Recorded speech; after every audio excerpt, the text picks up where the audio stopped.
Hello friends, good morning to all of you. Myself Satyam Misra and I welcome to all of you on my YouTube channel Effective Education Point.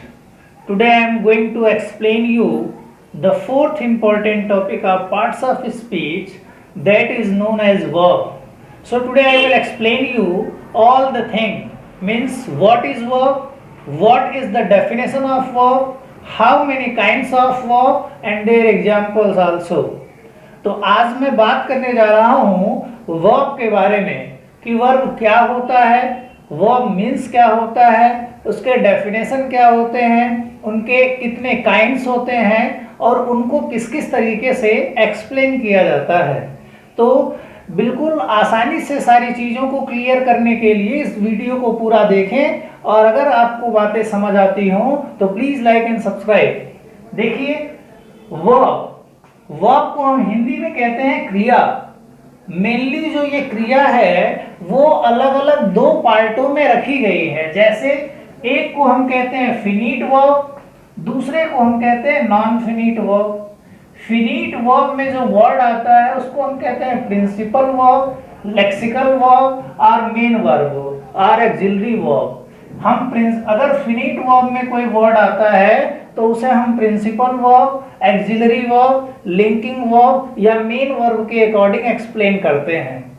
उसी के बाद एक आता है non finite verb, जिसे हम non finite verb को क्या कहते हैं, इसमें इन्फिनिटिव आता है, जिरंड आता है और पार्टिसिपल आता है। इस तरह के जो वर्ड आते हैं वो नॉन फिनिट वर्ब के अकॉर्डिंग आते हैं।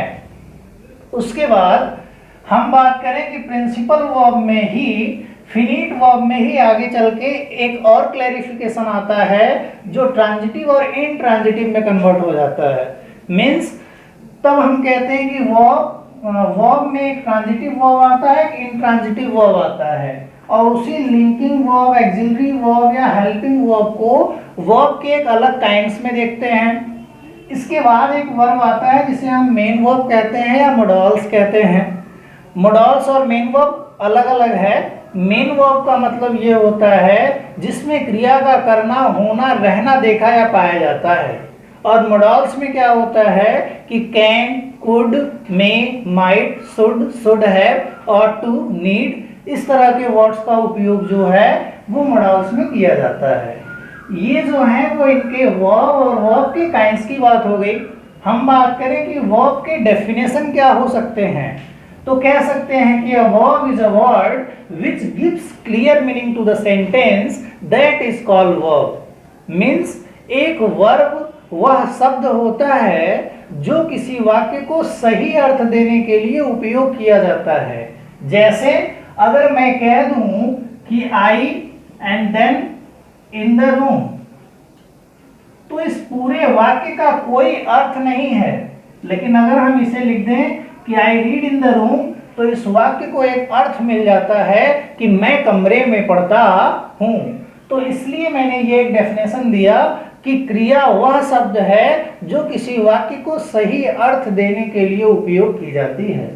इसको दूसरे शब्दों में ये कह सकते हैं, another word we can say that a verb is a word which describes about the action and state of a subject. Means कर्ता के क्रिया का जो वर्क है और उसकी जो अवस्था है उसके बारे में जो एक्सप्लेन करता है उसे भी हम क्या कहते हैं, वर्ब कहते हैं। अब बात करें कि ट्रांजिटिव वर्ब क्या होता है तो ट्रांजिटिव वर्ब को हिंदी में हम कहते हैं सकर्मक क्रिया और इनट्रांजिटिव वर्ब को हम हिंदी में कहते हैं अकर्मक क्रिया। लिंकिंग वर्ब या एक्सिलरी वर्ब को हम कहते हैं जो वाक्य में दो सब्जेक्ट और ऑब्जेक्ट को जोड़ने के लिए उपयोग किया जाता है, जो टेंसेस के अकॉर्डिंग आता है। जैसे प्रेजेंट में इज आर एम आता है, हैज हैव आता है, डू डज आता है, हैज बीन हैव बीन आता है, पास्ट में डिड आता है, वॉज वर आता है, हैड आता है, हैड बीन आता है। फ्यूचर में विल आता है, विल बी शैल बी आता है, विल हैव शैल हैव आता है, will have shall have been आता है। ये एक्सिलरी वर्ब में आते हैं। मेन वर्ब में जो हमारे रहने या करने का है, जैसे to play, to run, to laugh, ये जो वर्ड यूज किए जाएंगे टू लव, ये सब आपके मेन वर्ब में आते हैं। अब ट्रांजिटिव वर्ब को डिफाइन कैसे करेंगे?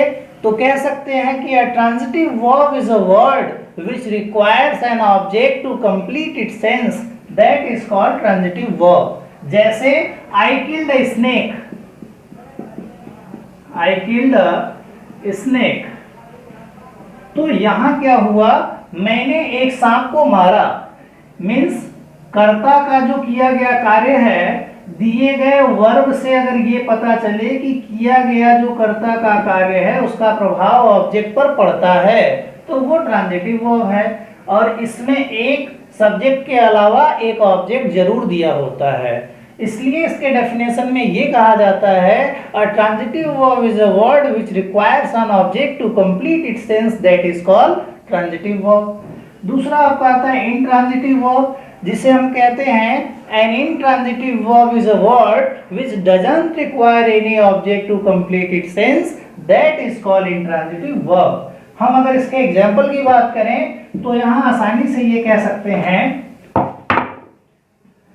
he reads,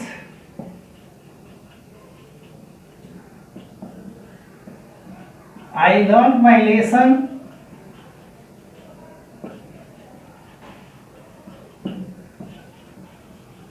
Ram pledge cricket, Ram plays and he reads. ये दो जो सेंटेंस आएंगे जिसमें कोई ऑब्जेक्ट नहीं है, राम प्लेज कोई ऑब्जेक्ट नहीं है, ही रीड्स कोई ऑब्जेक्ट नहीं है, तो ऐसे जो आपके सेंटेंस आएंगे वो इंट्रांजिटिव वर्ब के अकॉर्डिंग आते हैं। लिंकिंग वर्ब में मैंने पहले ही बताया कि प्रेजेंट टेंस से लेके फ्यूचर परफेक्ट कॉन्टिन्यूअस तक के जो हेल्पिंग वर्ब यूज किए जाते हैं वो एक्सिलरी वर्ब, हेल्पिंग वर्ब या लिंकिंग वर्ब के नाम से जाने जाते हैं। और मेन वर्ब में जो कार्य के करने, होने या रहने की क्रिया करता है वो आपका मेन वर्ब कहलाता है। आज के लिए बस इतना ही। आज की क्लास के बाद अगले वीडियो में हम बात करेंगे पार्ट्स ऑफ स्पीच के 5th इंपॉर्टेंट टॉपिक के बारे में, जिसे हम एडवर्ब के नाम से जानते हैं। तब तक के लिए thank you very much. Please like and subscribe my channel.